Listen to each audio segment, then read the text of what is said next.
Gênesis 3:8. Ouvindo o homem e sua mulher os passos do Senhor Deus que andava pelo jardim, quando soprava a brisa do dia, esconderam-se da presença do Senhor Deus entre as árvores do jardim.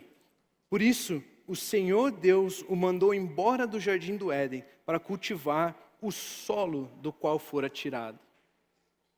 O capítulo 3 de Gênesis, então, fala sobre a queda do homem. O capítulo 3, então, fala sobre quando o homem foi afastado da presença de Deus. E é sobre isso que esses dois versículos estavam falando. O homem errou, pecou, comendo do fruto do conhecimento do bem e do mal. Ele se escondeu de Deus. E depois o versículo 23 está falando, e Deus teve que tirá-los do jardim. Eles tiveram que sair da presença de Deus por causa daquilo. Baixe suas cabeças, vamos fazer uma oração. Se você quiser juntar as suas mãos, aí Deus escuta. Senhor, Pai, muito obrigado pelas nossas vidas. Obrigado, Senhor, porque o Senhor nos ama. O Senhor é bom e sempre será bom. O Senhor tem um carinho por nós. E nós aqui do Aba Jovem, nós aqui reunidos hoje, recebemos esse carinho, recebemos esse amor. Queremos dizer que estamos dispostos, Senhor, a receber tudo aquilo que o Senhor tem para nós. Pai, muito obrigado. Obrigado por mais uma oportunidade de pregar, por mais uma oportunidade de falar do seu amor às pessoas, mais uma oportunidade, Senhor, de revelar quem o Senhor é. Pai, sinta-se à vontade no nosso meio. Espírito Santo, toque as nossas mentes, toque os nossos corações. Nós queremos compreender, nós queremos entender as profundezas, as belezas que existem na sua palavra. Pai, que hoje seja uma noite de salvação, de cura, de transformação de vidas. Em nome de Jesus é que oramos. Amém, Senhor. Amém, Senhor. Vocês estão prontos, então? O homem um dia foi afastado de Deus, ok? Pegaram isso? Agora Isaías 59, 1 e 2. Isaías 59, 1 e 2 diz assim, vejam, vejam, vejam, vejam, o braço do Senhor não está encolhido, não está tão encolhido que não possa salvar, e o seu ouvido tão surdo que não possa ouvir. Mas as suas maldades separaram vocês de Deus, separam vocês de Deus. Os seus pecados esconderam de vocês o rosto dele, e por isso ele não os ouvirá. O título da minha mensagem hoje, então, é O Amor de Pai. O Amor de Pai. Se você gosta de anotar, o título da mensagem é Amor de Pai. Ok, os pecados, então, afastaram o homem de Deus. A Bíblia está dizendo que o pecado afastou o homem de Deus. A Bíblia não está dizendo que Deus queria que o homem fosse afastado da presença dele, e não está dizendo que o homem queria ser afastado da presença dele. A Bíblia diz que o pecado afastou o homem de Deus. Percebe a diferença? Deus não queria que o homem saísse da presença dele. Deus não queria chutar o homem do jardim. Não foi isso que aconteceu. O homem também não queria deixar a presença de Deus. Mas os pecados de vocês, o pecado afastou o homem de Deus. É como se tivesse eu, a Luísa, e de repente vem o Caio aqui, e o Caio me leva embora. Mas eu não quero deixar a Luísa, nunca quis. E a Luísa nunca quis que eu fosse embora. Mas o Caio está me levando embora. O pecado afastou o homem de Deus. O pecado afastou o homem de Deus. Percebem isso? Vocês conseguem entender? Então não era um desejo nosso e nem um desejo de Deus que nós fôssemos afastados de Deus. E esse texto, então, ele foi utilizado, eu já escutei mensagens, mas esse texto, ele é utilizado para trazer condenação sobre as nossas vidas. Ei, os seus pecados, você, seu pecador, Deus nunca ouvirá você, porque você é um pecador, você é um miserável, você não presta, você é ruim, e Deus nunca vai poder ouvir você ou estender a mão para salvá-lo. E nós focamos todo o nosso conhecimento no versículo 2 de Isaías 59. Ei, os seus pecados e as suas maldades afastam. E nós focamos nisso. E nós focamos tanto nisso que nós passamos a querer fazer coisas boas para ver se um dia Deus pode nos ouvir. Ei, eu gostaria então de que Deus ouvisse o meu pedido, sabe? A minha família está difícil, meu pai ele precisa se converter. Então sabe o que eu vou fazer? Eu vou fazer vários dias de jejum, eu vou ajudar uma velhinha a atravessar a rua, eu vou entregar a marmita na rua, eu vou fazer alguma coisa, porque quem sabe assim Deus me escute. Já que são as minhas obras, os meus pecados, as minhas maldades que me afastam e Ele não me escuta, então eu vou fazer algo para... Mas não foi assim que Deus resolveu esse problema. Deus ele enviou Jesus para resolver esse problema. E aí eu queria fazer uma conta matemática com vocês, com os versículos aqui. Tá? Foi uma forma que eu pensei que explicaria para vocês isso. Tá bom? Então a gente vai fazer o seguinte. Isaías 59, 1 e 2, menos João 1, 29. Vocês entendem isso? É mais fácil do que 1 mais 1, tá? Isaías 59, 1 e 2, menos João 1, 29. Então, Isaías 59, 1 e 2, a gente sabe. Vejam, o braço do Senhor não está tão encolhido que não possa salvar-os, e o seu ouvido tão surdo que não possa ouvir. Mas as suas maldades separaram vocês de Deus, e os seus pecados esconderam de vocês o rosto dele, e por isso ele não os ouvirá. Agora imagine isso, menos João 1, 29, que diz assim: no dia seguinte, João viu Jesus aproximando-se e disse: vejam, vejam. Percebe, coisa boa na Bíblia ele escreve assim, ó, vejam. As coisas ruins ele não dá interesse. Percebe, o vejam está no versículo 1 de Isaías e não no 2. Vejam, vejam. É o Cordeiro de Deus que tira o pecado do mundo. Não sei quantos de vocês entenderam a minha ideia, mas tire de Isaías 59, 1 e 2 o pecado. O que sobra?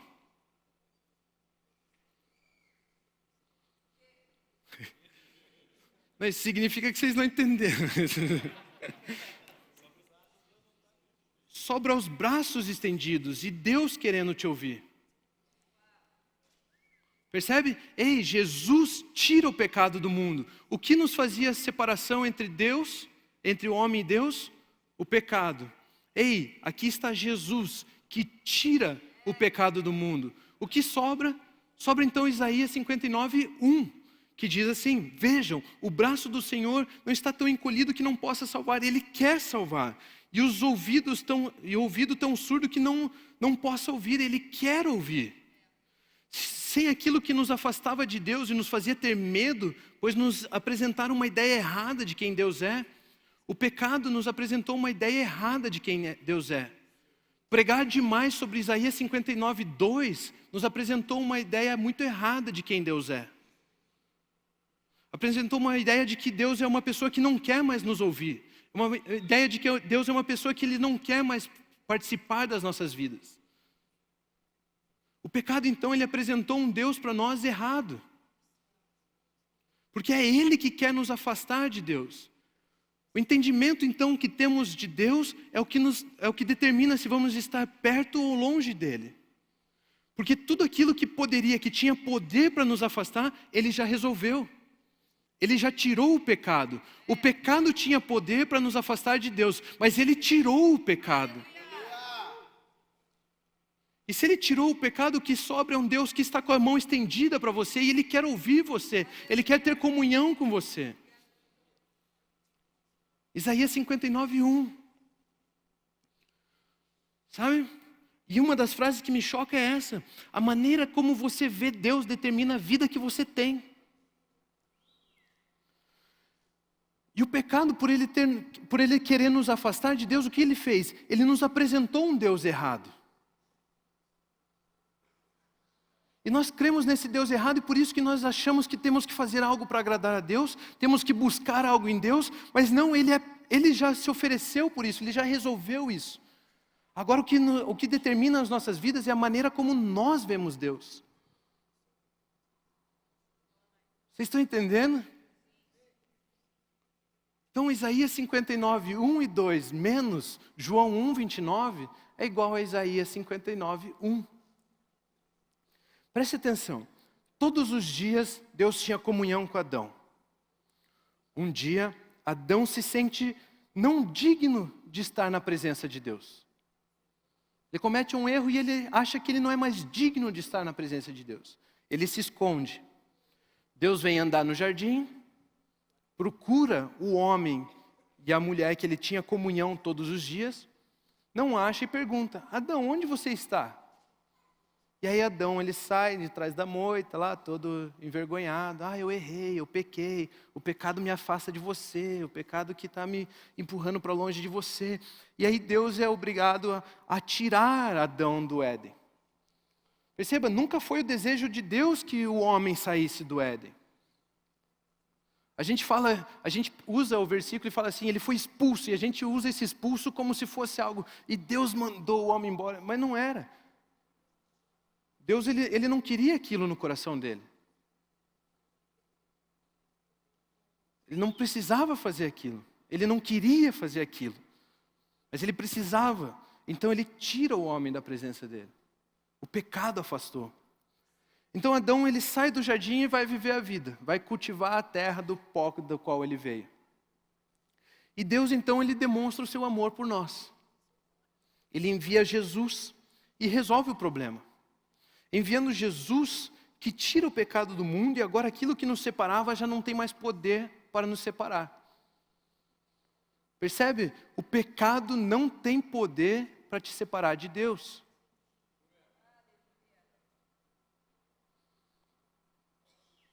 Ok? Imagine comigo agora a seguinte história. Você tem um filho, e ele vai embora, ele vai viver a vida dele. E de repente você descobre que esse filho, ele está em maus lençóis. Expressão ridícula, né? Ele tá se dando mal lá, está cheio de dívida, está com um problema lá, arranjou encrenca e tudo. Aí você pega de boa vontade, porque você ama ele, vai lá, resolve todos os problemas dele, paga a dívida que ele tinha, e aí você deixa uma passagem para ele de volta para casa. Então você resolveu os problemas do seu filho e você deixa uma passagem. Cara, volte para casa. E deixa a decisão na mão dele. E vai para sua casa. O que você faria todos os dias? Você não esperaria que o seu filho aparecesse na porta da sua casa todos os dias? Você não iria lá, faria um cafezinho e tal, ficaria sentado na porta esperando a campainha tocar, para você poder receber seu filho de volta? Sabendo que ali ele vai ter uma vida boa, bons tratos, vai ser cuidado por você. Você não faria isso pelo seu filho? Ou então, imagine você sendo filho. E aí você está com problemas, seu pai vem, resolve tudo e deixa uma passagem para que você possa voltar para casa, para o conforto da sua casa. Qual é a decisão que você tomaria como filho? Então, agora olhe essa história aqui. Lucas 15, do versículo 11 ao 20. Jesus continuou. Um homem tinha 2 filhos. O mais novo disse a seu pai: Pai, quero a minha parte da herança. Assim ele repartiu sua propriedade entre eles. Não muito tempo depois, o filho mais novo reuniu tudo o que tinha e foi para uma região distante. E lá desperdiçou os seus bens vivendo irresponsavelmente. Depois de ter gasto tudo, houve uma grande fome em toda aquela região e ele começou a passar necessidade. Por isso foi empregar-se com um dos cidadãos daquela cidade, que o mandou para o seu campo a fim de cuidar de porcos. Ele desejava encher o estômago com as vagens de alfarrobeira que os porcos comiam, mas ninguém lhe dava nada. Caindo em si, ele disse: quantos empregados do meu pai têm comida de sobra e eu aqui morrendo de fome? E eu me porei a caminho e voltarei para o meu pai e lhe direi: Pai, pequei contra o céu e contra ti. Não sou mais digno de ser chamado seu filho. Trata-me como um dos seus empregados. A seguir, levantou-se e foi para o seu pai. Estando ainda longe, seu pai o viu e, cheio de compaixão, correu para o seu filho e o abraçou e beijou. Amém. Até aqui o 20. Entenda agora, essa história do filho pródigo, que a gente colocou um título nela chamado Filho Pródigo, ela resume a nossa vida, ela fala sobre a nossa vida após a obra de Cristo. Não está falando sobre a reconciliação da humanidade com Deus, é após a obra de Cristo. Porque já eram filhos, eles já eram filhos de Deus. Então é após a obra de Cristo, tá?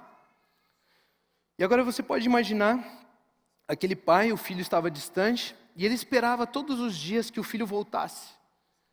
Ele esperava todos os dias que o filho voltasse. Será que meu filho está bem? Será que ele está melhor? Será que um dia ele vai voltar? Será que um dia ele vai estar aqui? Será que um dia eu vou poder conversar de novo com ele, assim como eu conversava com ele todos os dias? Será que meu filho vai voltar? Essa era a dúvida que aquele pai tinha. E de repente ele olha, e ao longe, ele vê o filho voltando. E quando a Bíblia fala longe, não é assim, a última pessoa lá naquelas cadeiras está longe de mim. É longe. Ele olhou longe, ele viu longe. Imagina você numa fazenda, olhar lá em cima de uma colina lá, tem uma pessoa lá. Ele viu de longe o filho. Ele viu o filho lá longe. Agora imagine você. Você está nessa fazenda, está vendo uma pessoa lá. Como que você sabe que aquela pessoa você conhece? Principalmente porque ele saiu de casa com túnicas. Ele saiu de casa com dinheiro, ele saiu de casa com camelos, e agora quem está voltando é um andarilho. Uma pessoa que não tinha o que comer, talvez só de bermudinha, pé descalço, andando no asfalto, já meio acabado, tinha trabalhado com porco durante um tempão. Não sei se você já passou por um caminhão de porco na estrada. Imagine trabalhar com o porco, imagine trabalhar com o porco. Então imagine o cheiro daquela pessoa. Acho que foi assim que o pai reconheceu, sentiu de longe o cheiro. Não, mas de repente ele vê ele de longe e ele reconhece o filho. Ele reconhece o filho porque ele jamais esqueceu o jeito do filho. Ele jamais esqueceu a essência do filho, aquilo que motiva o filho. Sabe, Deus, a Bíblia fala que Deus ele sonda o nosso interior, Ele conhece o nosso interior, porque Deus quando Ele olha para você, Ele vê o DNA dEle em você. Ele não olha para a circunstância em que você se encontra. Sabe, se Ele olhasse para aquela pessoa e Ele visse um andarilho, jamais Ele entenderia que era o filho dEle. Mas Deus não está olhando a circunstância em que você se encontra. Deus não está olhando se você está traindo a sua mulher ou não. Deus não está olhando se você está traindo sua namorada ou não. Deus não está olhando se você está usando drogas. Deus não está olhando se você está colando na prova. Deus não está olhando essas coisas. Deus está olhando que você é filho dEle. E você quer voltar para casa. É isso que Deus está olhando em nós. Deus Ele olha a nossa essência, Ele olha o nosso DNA. Ele vê o nosso jeito de filho. Aquele é meu filho. Aquele é meu filho. E de repente aquele pai, ele se levanta, ele sai correndo. E ele abraça aquele filho, ele enche de beijos aquele filho. Aquele mesmo filho que estava cheio, trabalhando com os porcos. Aquele mesmo filho que se encontrava na pior situação. Deus abraça ele. Deus abraça ele. Ei, amor de pai. Amor de pai. Deus conhece você por ser filho e não pela circunstância que você se encontra. Agora preste atenção, a única coisa que separava o filho do pai era a maneira que o filho via. Era a maneira como o filho via. Antes, ele pensava assim, cara, eu vou ter que servir esse cara aqui para o resto da minha vida, me dá a herança, eu vou embora. E ele se afastou. Ele me dá o que é meu e vou embora. E ele se afastou. E aí quando ele estava longe, ele pensava assim, nossa, eu estou longe. Agora eu não sou digno mais de ir perto do meu pai. E aí ele ficava longe de Deus porque ele achava que ele não era digno mais de estar na presença do pai dele. Ele pensava isso dele mesmo. Imagina eu voltar, sujo de porco para a casa do meu pai. O que ele vai pensar de mim? O que ele vai pensar de mim? Imagina eu falar para o meu pai que eu usei drogas. O que ele vai pensar de mim? Ei, amor de pai, Ele olha você como filho. Amor de pai. E aí depois ele cai em si, né, e ele pensa, ei, quantos escravos, quantos servos, quantos empregados na casa do meu pai não tenho o que comer, tenho muito para comer, e eu aqui sem nada para comer. E aqui entra a religião. Ei, sabe o que? Eu vou voltar para a casa do meu pai, porque lá pelo menos eu recebo uma bênção, uma migalhinha ali, uma migalhinha aqui. Vou servir a Deus até Ele me dar alguma coisa. Eu vou servir a Deus até que eu possa comer. Porque lá pelo menos eu me garanto. E aí muitos de nós acabamos vindo e servindo a Deus porque nós queremos as migalhinhas, nós queremos, pelo menos aqui eu não estou passando fome. Pelo menos aqui eu tenho uma bênção ou outra. E aqui entra um pensamento religioso nele, mas mesmo assim conduziu ele até Deus. Mas mesmo assim levou ele até o Pai. E aí quando o pai olha para aquela pessoa, quando o pai ele vê o filho, mesmo longe, mesmo mal vestido, mesmo, sabe, sofrendo, ele o reconhece como filho. Ele vê, aquele é meu filho. Ele sai em direção dele, abraça o filho, dá beijos no filho. Porque aos olhos do Pai, você não recebe as coisas porque você fez algo. Você é digno das coisas porque você é filho dele. Você é herdeiro dele. Você é filho de Deus. E é por isso que ele te dá as coisas, não é pelo tanto que você fez, sei lá o quê. Aqui a gente brinca, né, com as 7 cabeçadas no pé da cruz. A gente brinca 100 dias de jejum. Você vai encontrar Deus assim, pode ter certeza. No caixão. 100 dias sem comer. Mas vejam o que Deus pensa a seu respeito. E você jamais se verá longe de Deus. Vejam o que Deus pensa ao seu respeito. E você jamais se verá como um escravo de Deus. Vejam, eis o Cordeiro que tira o pecado do mundo. Vejam, a mão dele está estendida para salvar, os ouvidos dele estão prontos para ouvir. Vejam, todos os dias ele espera por você, todos os dias ele cuida de você, todos os dias ele quer abraçá-lo e beijá-lo. É muito diferente de um Deus que está olhando se você está fazendo certinho ou está errado. É muito diferente de um Deus que está olhando para ver se você é bonzinho. Não é Papai Noel. É muito diferente disso. Ele te ama. Deus, Ele te ama porque você é filho dEle. Porque Jesus já tirou o pecado do caminho. Ele te ama. Deus, Ele te ama. Vocês não sei se vocês entendem, mas Ele ama vocês. É o amor de Pai. É o amor de Pai que Ele tem por você. É o amor de Pai que Ele tem por mim. Isso nos traz alegria, isso nos traz satisfação. Deixa eu acrescentar mais alguns versículos na nossa conta.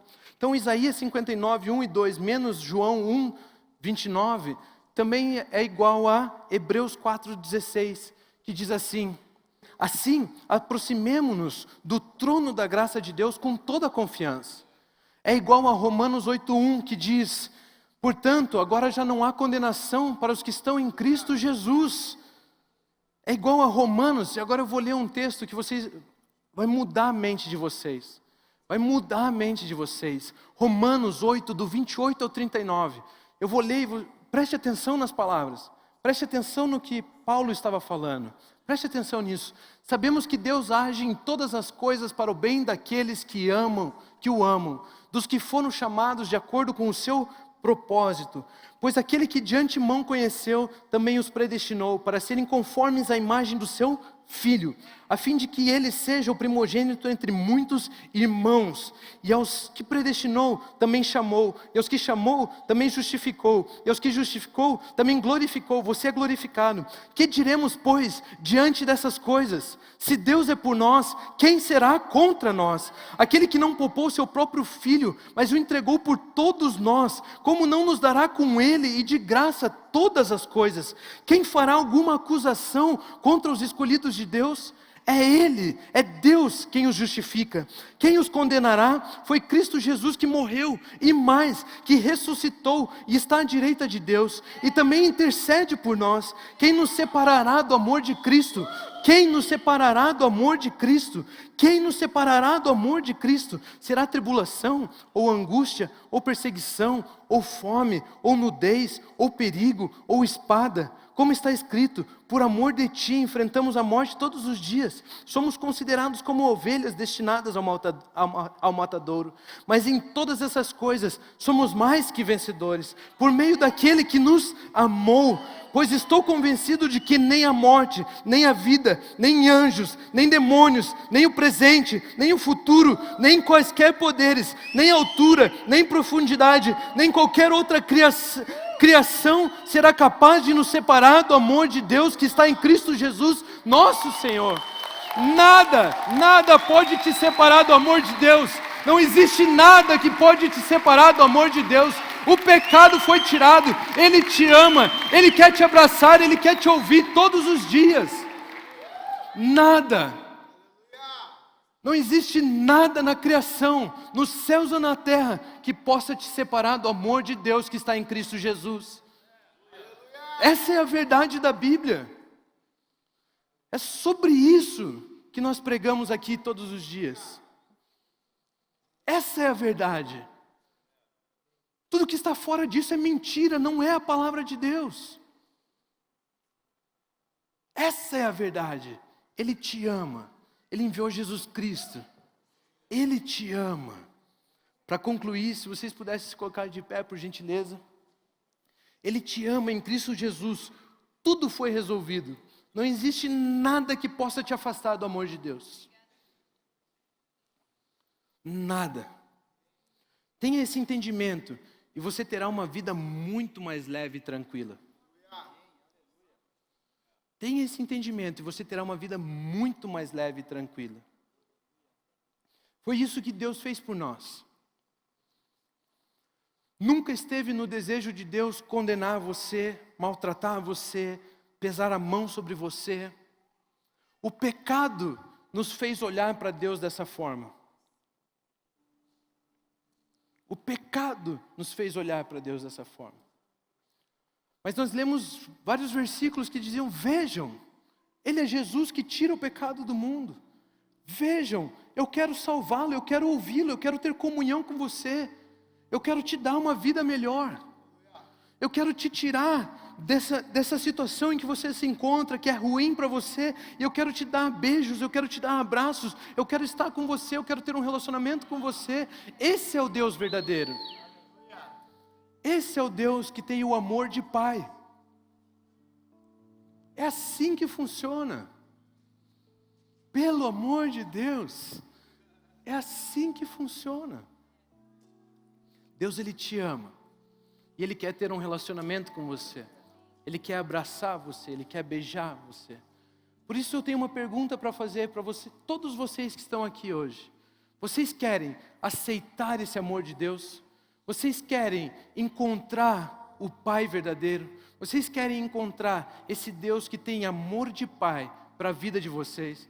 Se você deseja aceitar o amor de Deus na sua vida, faça um sinal com a sua mão. Eu quero orar com você. Existe alguém? Eu vejo sua mão, você pode abaixar, Deus abençoe.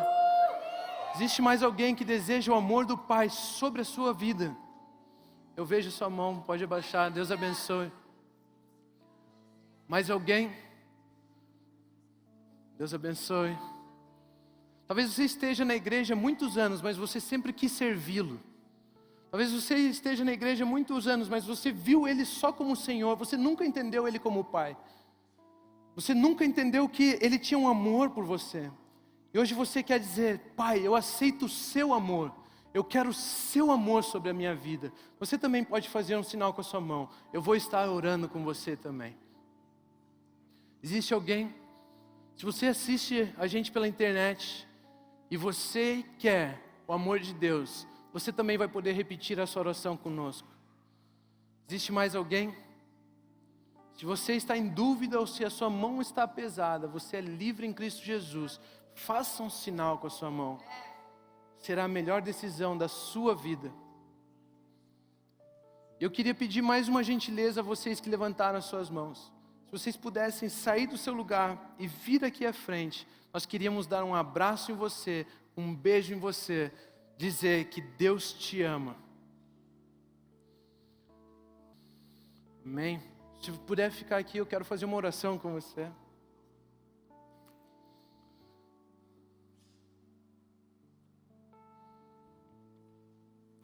Vou fazer uma oração.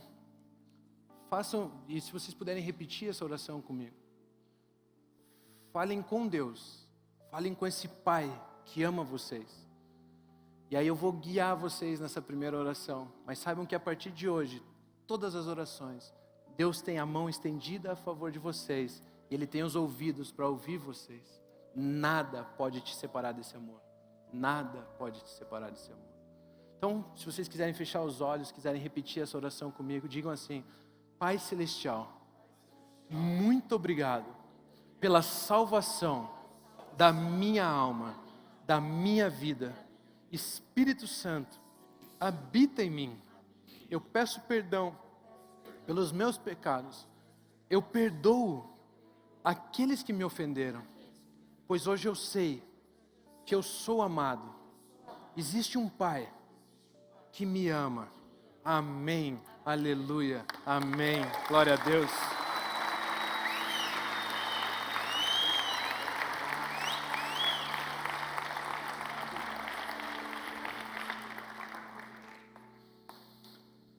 Se vocês puderem ficar de costas para mim, virar de frente para eles. A Bíblia diz que Ele é Deus, Pai de muitos irmãos. E aqui estão seus irmãos. E nós queremos dizer assim: nós amamos vocês. Sejam bem-vindos à família de Deus. Amém. Aleluia.